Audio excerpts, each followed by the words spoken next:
ఉన్నాయి చెప్పాలంటే. వాళ్ళ ఎమ్మెల్యేలుగా ఉన్నప్పుడు వాళ్ళ మీద వచ్చిన అలిగేషన్స్ కానీ, మహిళలను ఏదైనా పని అడిగితే రావాలి అని అడగడం కానీ, కౌశిక్ రెడ్డి మాట్లాడిన మాటలు కానీ, గవర్నర్ గారిని కామెంట్ చేస్తూ మాట్లాడిన మాటలు కానీ, అంటే వాళ్ళకు మహిళల మీద ఏమాత్రం గౌరవం ఉన్నదో వాళ్ళు మాట్లాడిన మాటలు మీకు తెలియంది కాదు.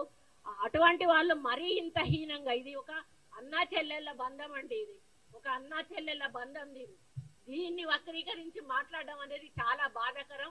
నేను జీర్ణించుకోలేకపోతా ఉన్నాను. దయచేసి దయచేసి ఈ విషయాన్ని కేసీఆర్ గారి భార్యను అడుగుతా ఉన్నాను, అమ్మ శోభమ్మ ఇది కరెక్టేనా? అదే విధంగా కవిత గారిని అడుగుతా ఉన్నాను, కవిత గారు ఇది కరెక్టేనా? అదే విధంగా కేటీఆర్ గారి భార్యను కూడా అడుగుతా ఉన్నాను, అమ్మ ఇది కరెక్టేనా, మీకు కరెక్టే అనిపిస్తా ఉందా? రాష్ట్రంలో ఉన్నటువంటి మహిళలందరినీ కూడా అడుగుతా ఉన్నాను, ఇది కరెక్టేనా?